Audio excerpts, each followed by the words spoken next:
इस कार्यक्रम की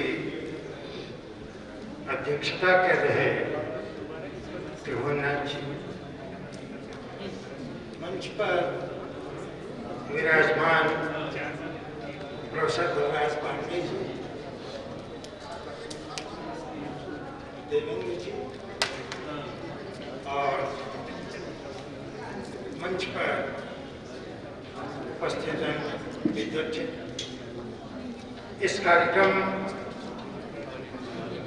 के संयोजक, इसकी परिकल्पना करने वाले मेरे बहुत ही आदरणीय, इनकी बात को मैं टालता नहीं, क्योंकि मुझे श्रद्धेय विद्या निवास जी का सानिध्य और आशीर्वाद प्राप्त रहा है। मेरे लिए वो उसी तरह है। मैं उन्हें प्रणाम करता हूँ, पूरे परिवार को प्रणाम करता हूँ और बहुत ही संक्षेप में अपनी बात कहूँगा। पांडे जी, मुझे भी चेन्नई जाना है, इसलिए जितनी जल्दी होगा मैं अपनी बात कह के समाप्त करूँ। निर्गुण पंथ पर बात करने का आदेश हुआ है। अभी इसके पूर्व आदरणीय जितेंद्र मिश्र ने बड़ी अच्छी बात की। उनका कि तुलसी और कबीर में ऐसा लट्ठा कराया गया जैसे दोनों कोई पटीदारी की झगड़ा कर रहे हैं।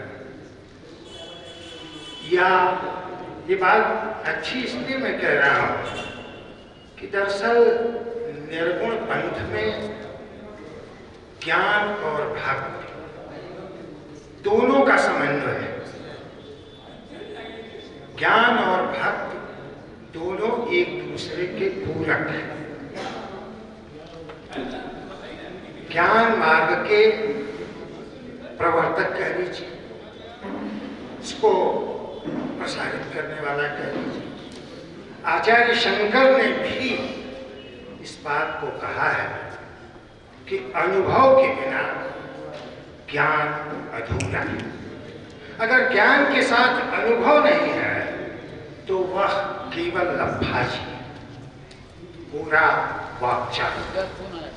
और यही जो अनुभूति, यही जो अनुभव है, वही भक्ति।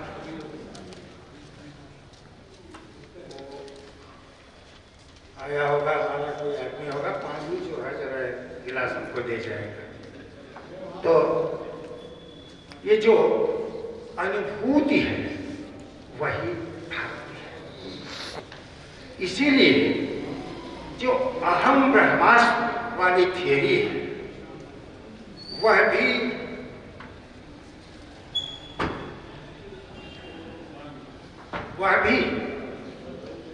यही कहती है कि ज्ञान के साथ अनुभव का पर्यवसान होना चाहिए। आचार्य शंकर भी कहते हैं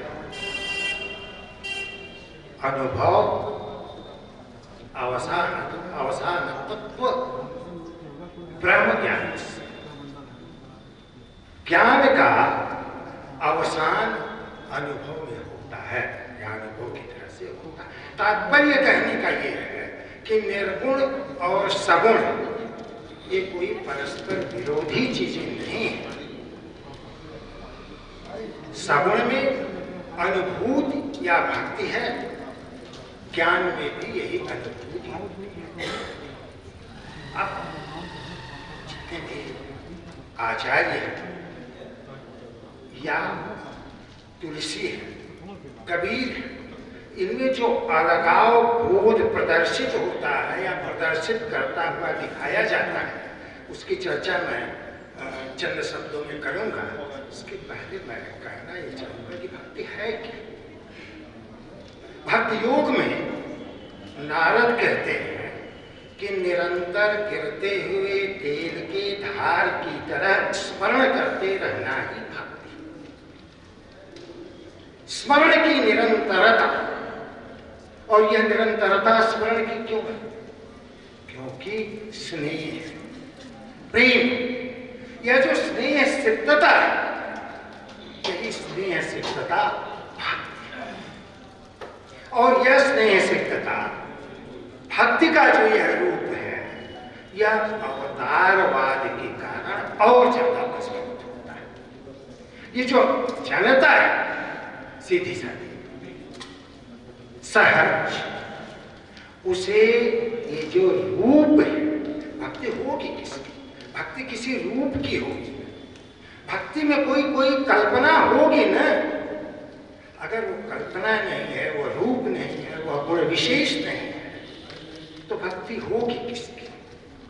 और यही बात हमारी जनता को पसंद आती है, या इसी बात पर हमारी जनता रीझती है।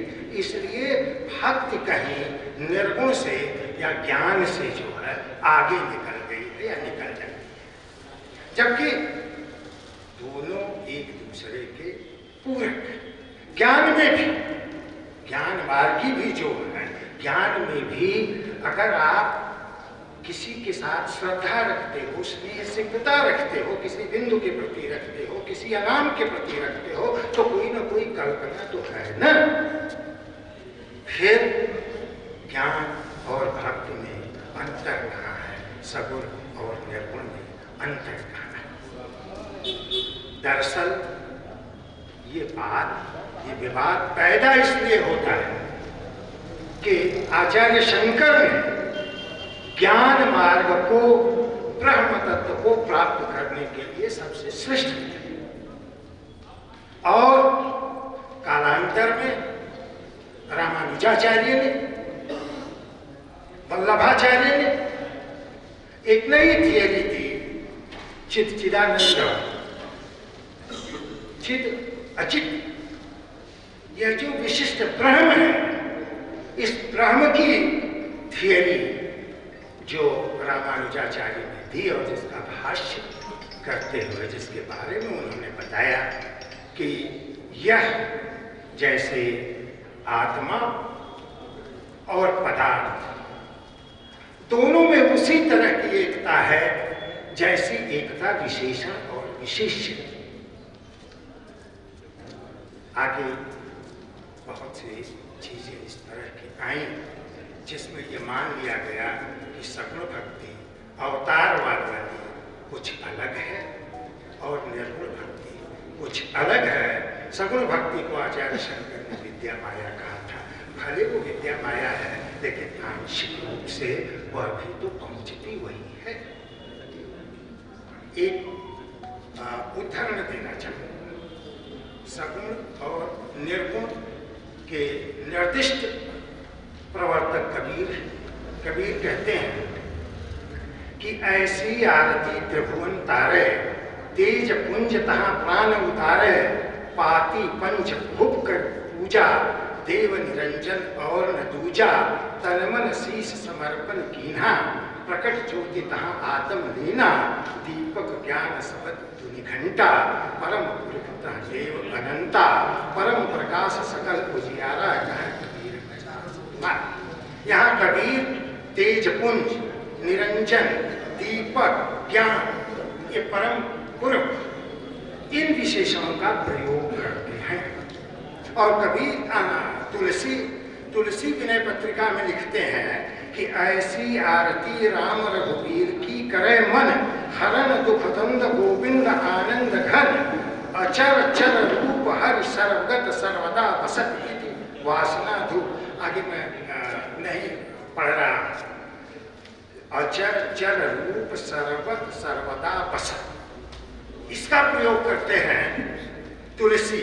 भगति वैराग्य विज्ञान दीपावली अपि नीराजनम जग निवास। भगति वैराग्य विज्ञान दीपावली, इसका प्रयोग करते हैं तुलसी।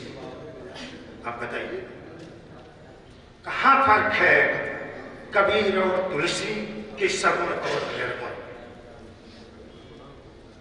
मैं कहना ये चाहता हूं कि सगुण और निर्गुण का जो है, ये जो झगड़ा है, यह कोई झगड़े जैसी चीज नहीं है, या इसमें कोई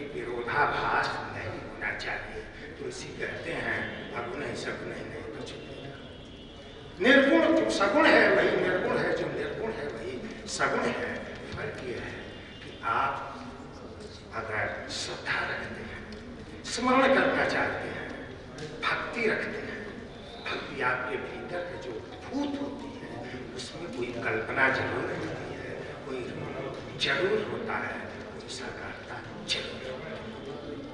वह गुण सविशेष है। मैं ये बात जो सगुण और निर्गुण की करीब करीब उसकी एकता के संदर्भ में यह बात जो है रह। अब यह बात और भी आगे बढ़ती है, दोहावली में, विनय पत्रिका में, कबीर की और पदों में भी आती है, लेकिन मैं उसे समयाभाव के कारण छोड़ रहा हूँ। सूत्र रूप में एक ही बात करके अपनी बात खत्म कर दे रहा हूँ। और निर्गुण एक दूसरे के पूरक है। हाँ, यह जरूर है कि निर्गुण ज्ञान की चीज है और यह ज्ञान जो है वह आम जनता की चीज नहीं है। इसलिए निर्गुण थोड़ा उसकी विशिष्टता जो है वो जनता के बीच में कम है और अवतारवाद की वजह से वो और पुष्ट होती है। बातें और बहुत सी हैं जिसे कहा जा सकता है, लेकिन मैं निर्गुण को लेकर के ही कह करके अपनी बात समाप्त करना चाहूंगा और समाप्त करूंगा। क्योंकि कबीर पर बात होगी तो निर्गुण पर बात अपने आप हो जाएगी, निर्गुण अपने आप आ जाएगा। निर्गुण पर बात करने के लिए कबीर पर बात करने के हमने कबीर को पढ़ाते हुए और कबीर पर काम करते हुए जो मैंने महसूस किया वो थोड़ी सी बात कहना चाहूँगा। उसी तरह से कुछ लोग कबीर को समन्वयवादी कहना चाहते हैं, लेकिन वे कहते नहीं। पुनराविष्कार वाली बात है, इसीलिए मैं यह बात कहना जो कबीर को समन्वयवादी न कहने की बात है। मुझे ऐसा लगता है कि आचार्य शुक्ल ने कबीर को समन्वयवादी नहीं कहा, इसलिए कुछ लोग चाह करके भी उन्हें समन्वयवादी नहीं कहते, क्योंकि कबीर की अपेक्षा शुक्ल जी तुलसी में ही समन्वयवाद को देखते और वो उनके लिए कहते हैं कि उन्होंने शैव और वैष्णव का समन्वय किया। हालांकि अपने हिंदी साहित्य के इतिहास में आचार्य शुक्ल लिखते हैं कि निर्गुण मार्ग के निर्दिष्ट प्रवर्तक कबीर ही हैं। उन्होंने वे रामानंद के शिष्य, उन्होंने रामानंद से भारतीय अद्वैत लिया, वैष्णवों से प्रपत्तिवाद लिया, योगियों से नाड़ी चक्र लिया और सूफियों से प्रेम तत्व लिया। और इसके साथ साथ उनमें कहीं कहीं पैगंबर की तरह या पैगंबर का कट्टर खुदावाद है। मैं इसी के आलोक में कबीर को देखने की कोशिश थोड़ा सा करूंगा, बहुत संक्षेप में करने की कोशिश करूंगा। अब जिस समन्वय की बात तुलसी के लिए आचार्य जी कहते हैं कि उन्होंने शैव और वैष्णव का समन्वय किया, ये शैव और वैष्णव के समन्वय की परंपरा जो है ये कोई नई नहीं है जिसको तुलसी लिखी, ये तो हमारी परंपरा है। महाभारत में, लिंग पुराण में, शिव पुराण में, अध्यात्म में, अध्यात्म रामायण में ये जो है शैव और वैष्णव की परंपरा चली आ रही। सही माने में तुलसी तो देव परिवारवादी है, वो इस तरह के समन्वयवादी है ऐसा मुझे नहीं लगता है। महाभारत में कृष्ण अर्जुन के सारथी, अर्जुन के रथ पर जो पताका है उस पर शंकर पुत्र हनुमान जी अदृश्य रूप में शंकर रथ के आगे आगे चलते हैं, शत्रुओं का नाश करते हैं। मैं ये बात इसलिए कह रहा हूं कि और अर्जुन को चाहे अग्नि हो, चाहे इंद्र हो, चाहे शिव हो, ये सारे देवता अस्त्र शस्त्र देते हैं। तो ये शैव और वैष्णव के समन्वय वाली बात जो है कोई तुलसी ने कर दिया और बिल्कुल नया कर दिया, ऐसा मुझे नहीं लगता। यह हमारे वाङ्मय की परंपरा है, हमारे पुराणों में, भागवत में इस परंपरा को देखा जा सकता है। लेकिन शुक्ल जी को कबीर में समन्वयवाद दिखाई नहीं पड़ता। सही मामले में तो समन्वय कबीर ने किया, सर्वधर्म समभाव की बात कबीर करते हैं। कबीर कहते हैं कि सभी धर्मों को या तो छोड़ दो, क्योंकि आचार्य शुक्ल कहते हैं कि दक्षिण से जो भक्ति की लहर आई उसने कुछ लोगों को सामान्यतः भक्त बना दिया, या सामान्यतः उनमें जो है भक्ति जगाई, सामान्यतः धर्म जगाया। ये सामान्यतः क्या है, ये जरा सा ये उक्ति से उक्ति पर गौर करना चाहिए। सामान्य तो वो होगा जो सहज रूप से स्वीकार हो जाए, सामान्य रूप से स्वीकार हो जाए।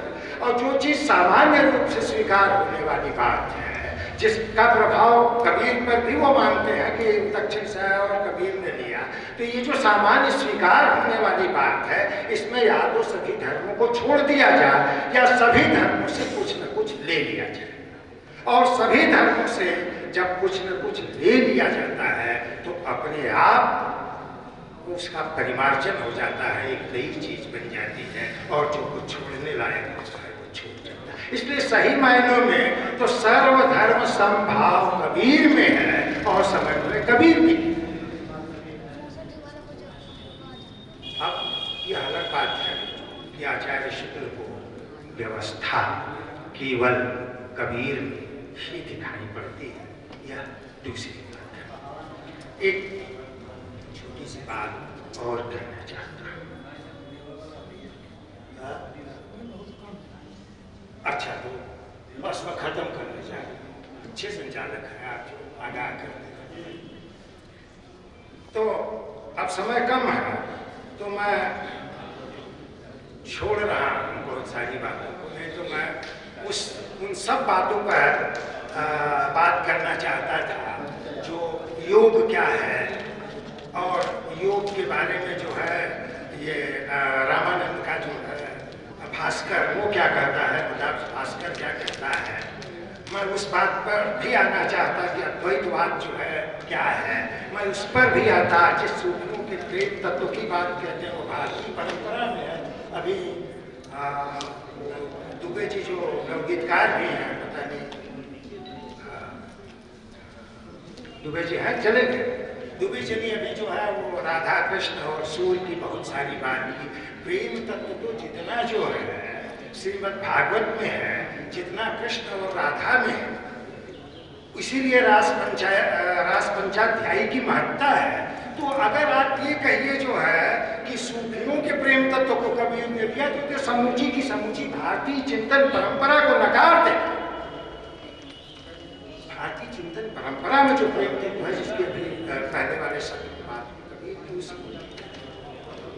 सूफियों में तो हाल दशा होती है, कव्वालों में हाल दशा होती है, जिसमें मूर्छना की अवस्था होती है। कबीर ने किस हाल दशा का चित्रण किया है, किस हाल दशा का वर्णन किया?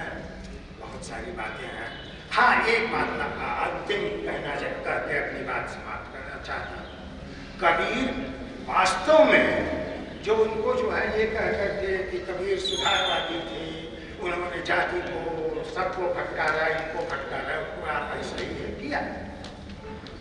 लेकिन अगर उसको हम देखें कि वो एक ईश्वरवाद, वो सारी चीजें क्या है, मैं कहना ये चाहता हूँ कि कबीर बहुत बड़े विराट दर्शन थे,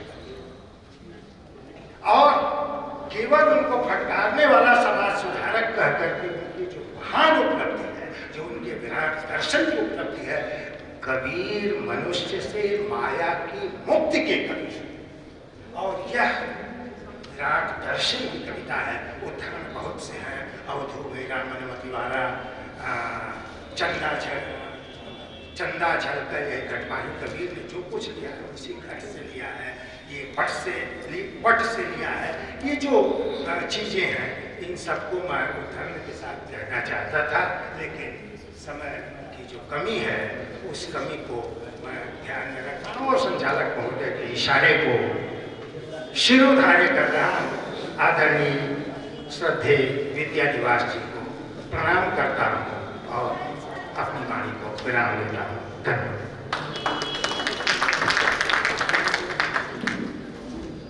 धन्यवाद भाई इंद्रवर जी। मैं किसी को रोकना नहीं चाहता हूँ, क्योंकि ये सत्र